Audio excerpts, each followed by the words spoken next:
Welcome to this YouTube channel. In this video we are going to talk about what does inflation do to the stock market. So before starting this video, like this video and subscribe to our channel for future updates. Inflation is constantly monitored and worried about by investors, the Federal Reserve, and companies. Inflation diminishes the purchasing power of each unit of currency by increasing the price of goods and services. Inflationary pressures can be bad since input prices are higher. Consumers' purchasing power may be eroded until their incomes rise, and monetary policy actions to control inflation can undermine growth and employment. Because of the negative consequences of rising inflation, the Fed remains vigilant and focuses on recognizing early warning indicators in order to avoid an unexpected rise in inflation. The most severe form of inflation is one that occurs suddenly, because it takes corporations several quarters to pass on rising input costs to consumers. Similarly, when goods and services cost higher, consumers sense an unanticipated pinch. Businesses and consumers, on the other hand, ultimately adjust to the new pricing environment. Because cash's value depreciates over time due to inflation, these consumers are less likely to keep it. Inflation can be beneficial since it stimulates job development. High inflation, on the other hand, might stifle company profitability by driving up input costs. This causes businesses to be concerned about the future and to stop recruiting, lowering people's living standards, particularly those on fixed incomes. All of this can be perplexing for investors, because inflation appears to affect the economy and stock values at different rates. Because there is no single correct solution, individual investors must sort through the muddle to make informed decisions about how to invest during inflationary periods. During periods of rising inflation, certain types of equities tend to do better. Returns on the stock market and inflation. Investors can gain insight into past returns data during periods of high and low inflation by looking at historical returns data during periods of high and low inflation. Inflation's impact on stock returns has been studied extensively. Regrettably, the investigations have frequently yielded contradictory outcomes. Nonetheless, the majority of academics have discovered that higher inflation is associated with lower equity prices. This has also been seen in emerging areas, where stock volatility is higher than in developed markets. According to the data, practically every economy has experienced its worst real returns during periods of significant inflation since the 1930s. Nominal returns minus inflation equals real returns. Inflation that is higher or lower than this range tends to indicate a more complex macroeconomic climate in the United States, with variable effects on stocks. The unpredictability of returns caused by inflation, as well as learning how to invest in that climate, are perhaps more essential than the actual returns. Stocks are frequently classified into two categories: value and growth. Value stocks with excellent current cash flows are more likely to develop slowly or decline over time, whereas growth stocks are more likely to represent profitable yet fast-growing enterprises. As a result, when utilizing the discounted cash flow method to value companies, growth stocks suffer significantly more than value stocks when interest rates rise.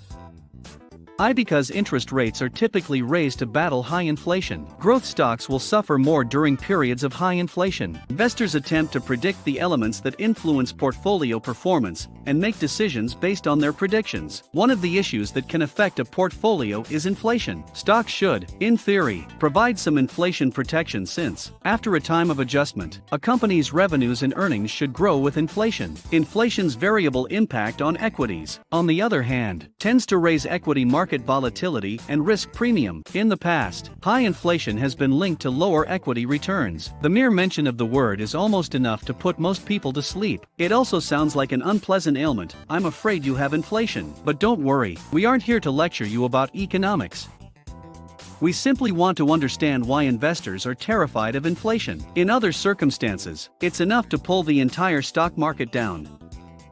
In its most basic form, inflation is just the rise in prices. Remember when you could get a Freddo for 10 pence? It currently costs around £1. That's what inflation is. And have you seen how train tickets increase in price every year? Inflation. The inflation rate is defined as a percentage increase in prices of 2%. It's easy to see how this would irritate a typical customer. We don't want to pay a higher price for our Freddos, but why should the stock market be concerned about this? Correct. However, inflation has a slew of negative consequences consequences for businesses. What is inflation's evil side? To begin with, inflation has an influence on more than just the things on our shelves. It also has an impact on the raw materials used behind the scenes. As a result, businesses may charge greater prices, but they also spend more. The second issue has to do with our pay. If wages do not rise, we will all be poorer as a result of the price increase. As a result, individuals purchase less items. Assume you frequent the pizzeria every weekend, but inflation sets in. Your pizza and beer are now £5 more expensive than before. You might decide to stay indoors next Saturday and order a pot noodle.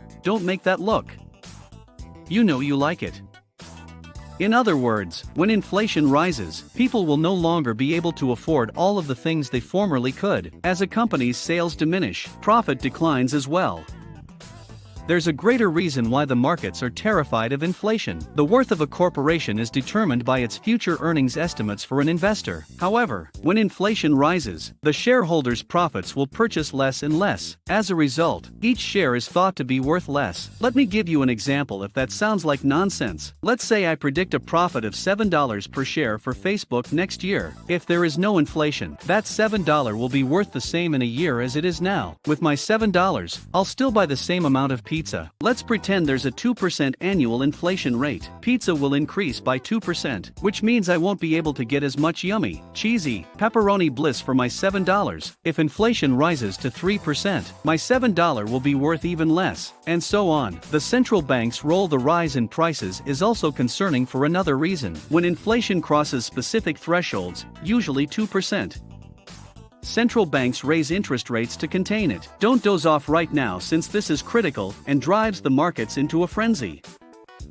If inflation depreciates the value of your money, we need a way to combat it. Raising interest rates accomplishes this. Consider it a seesaw. Interest rates can bring inflation back down if it becomes too high. How? The cost of borrowing money is represented by the interest rate. As a result, as the interest rate rises, the value of money grows as well. WTF? Let's say you lend your friend £100 with a 5% interest rate. When he pays up, you'll get £105. However, if the interest rate is higher, say 10%, you will receive £110. To put it another way, your money is now worth more. As a result, central banks raise interest rates to keep inflation under control. However, this action has a number of negative consequences for the economy and markets. First, as interest rates rise, your bank will raise your credit card and mortgage rates if you have a variable rate. This means you'll have less money to spend, and that lonely Saturday night pot noodle will become a melancholy habit. But don't worry, we're all broke, therefore we're all doing it. Companies, with the exception of pot noodle, earn less and make even fewer profits as a result. Second, banks don't simply boost rates for individuals, they also raise rates for businesses. While you may have a mortgage and a few $1,000s on your credit card, some businesses are owed millions or billions of pounds. If a firm owes £1 billion in debt and the bank raises the interest rate by merely 0.5%, the company will owe an additional £5 million at the end of the year. As a result, profits are down yet again. In other words, price increases have the potential to trigger a domino effect that sends entire economies into recession. It has an impact on us ordinary mortals when we buy pizza, Freddos, and train tickets, but it also has an impact on publicly traded firms and their stockholders. That's why investors worry about inflation, and it's something you should consider as well. What do you think about this video? Do let us know down in the comments section below.